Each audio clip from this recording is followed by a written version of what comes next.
20,000 টাকায় curve AMOLED display তার সাথে 8/256 GB র্যাম রোম সহ বাংলাদেশ মার্কেটে একদম হাইপে থাকা আইটেল S23 প্লাস।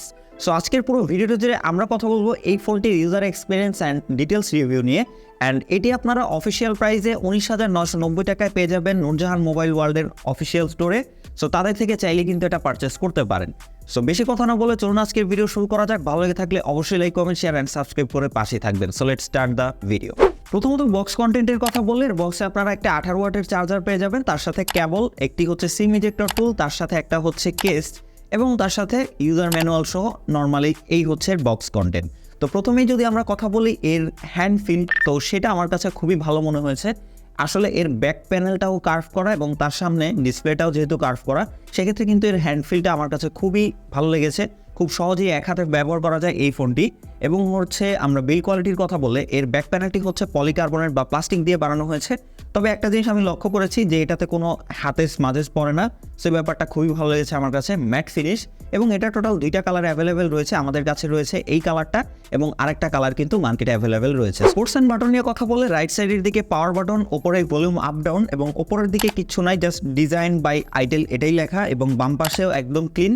নিচের দিকে হচ্ছে আপনারা একটি টাইপ সি পোর্ট পেয়ে যাবেন এবং তার সাথে এর যেই হচ্ছে স্পিকার গ্রিল সেটা রয়েছে, তার সাথে মাইক রয়েছে একটা এবং তার সাথে হচ্ছে এখানে আপনার ডুয়েল সিম কার্ড স্লট পেয়ে যাবেন, যেখানে 2টা ন্যানো সিম ব্যবহার করতে পারবেন এই ফোনটিতে। সো ওভারঅল একদমই হালকা পাতলা 178 গ্রামের এই ফোনটি কিন্তু আমার কাছে খুবই ভালো মনে হয়েছে। হ্যান্ডফিল বা ইউজের ক্ষেত্রে এক হাতে ইজিলি ব্যবহার করা যায় এবং খুবই হালকা, ওয়েট ডিস্ট্রিবিউশনটাও আমার কাছে খুব ভালো মনে হয়েছে বাজেট রেঞ্জ অনুযায়ী এই ফোনটিতে আপনার out of the box Android 13, তার সাথে কিন্তু আইটেল ওএস 13 পেয়ে যাবেন। এবং আমরা যদি তার এক্সপিরিয়েন্সের কথা বলি, খুব বেশি ব্লোটার আমি দেখিনি, মোটামুটি ক্লিন রয়েছে এর ইউআই।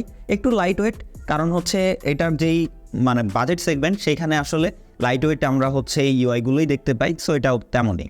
ডিসপ্লে হিসেবে ফোনটিতে ব্যবহার করা হয়েছে একটা 6.78 ইঞ্চির অ্যামোলেড ডিসপ্লে, যা ফুল এইচডি প্লাস রেজুলেশনের এবং এখানে থাকছে না কোনো হাই রিফ্রেশ রেটের সাপোর্ট। তবে মজার ব্যাপার হচ্ছে এই ডিসপ্লেতে রয়েছে কর্নিং গ্লাস ফাইবার প্রোটেকশন, তার সাথে ওয়াইড ওয়াইন L1 সাপোর্ট রয়েছে এবং 500 নিটস পর্যন্ত পিক ব্রাইটনেস রয়েছে এই ফোনটিতে। তো প্রোটেকশনের দিক থেকেও মোটামুটি ভালো রয়েছে। এবং আমরা যদি হচ্ছে ব্রাইটনেসের কথা বলি, সেটাও ইনডোর আউটডোরে মোটামুটি খারাপ বলবো না, তবে ডিরেক্ট সানলাইট হলে কিছুটা স্ট্রাগল করতে হতে পারে আপনাকে।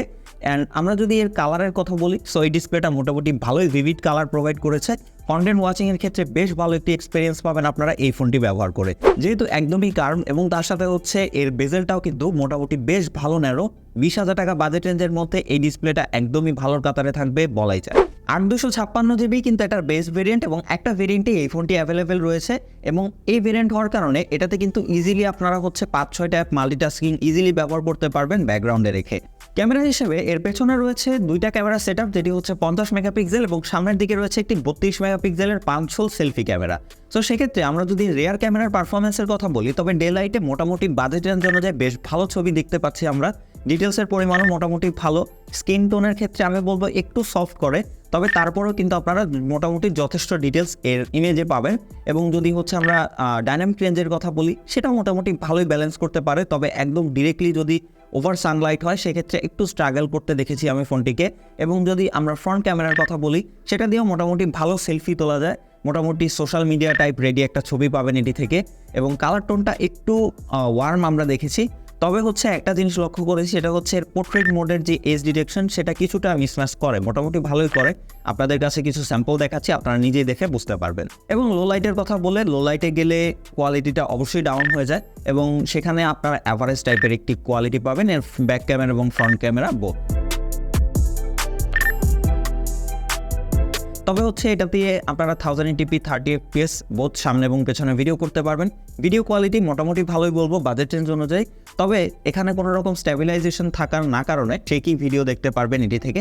তবে যদি আপনারা ট্রাইপডে ব্যবহার করতে পারেন, তাহলে আশা করি ভালো ইউজফুল ভিডিও পাবেন এর ক্যামেরা থেকে। সো 20,000 টাকা বাজেট রেঞ্জ চিন্তা করলে আপাতত মার্কেটে যে কয়েকটা ফোন রয়েছে, সেগুলোর ক্ষেত্রে আমি বলবো এটা একটা স্ট্যান্ডার্ড পজিশনে থাকবে এর ক্যামেরা নিয়ে।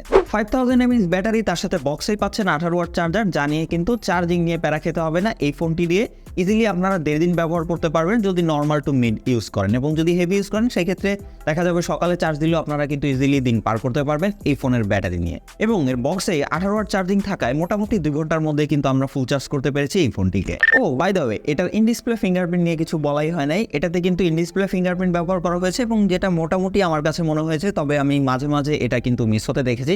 যেহেতু বাজেট রেঞ্জের একটা ফোন, এটা আসলে স্যাক্রিফাইস করাই যায়। ফাইনালি এর পারফরমেন্স, এতে ব্যবহার করা হয়েছে ইউনিয়াসোসের T616 একটি প্রসেসর, যেটা অক্টাকোর প্রসেসর। এবং আমরা যদি এর পারফরমেন্সের কথা বলি, একদম ডিরেক্টলি যদি আপনাদেরকে বলতে হয় তাহলে বলবো এটা কোনোভাবেই একটা গেমিং বা হাই পারফরমেন্স সেন্ট্রিক ফোন না। যেহেতু 20,000 টাকার মধ্যে তারা কিছু জিনিসে খুবই বেস্ট করেছে, সেক্ষেত্রে এই দিক থেকে আমি বলবো একটু কস্ট কাটিং হয়েছে এই ফোনটিতে।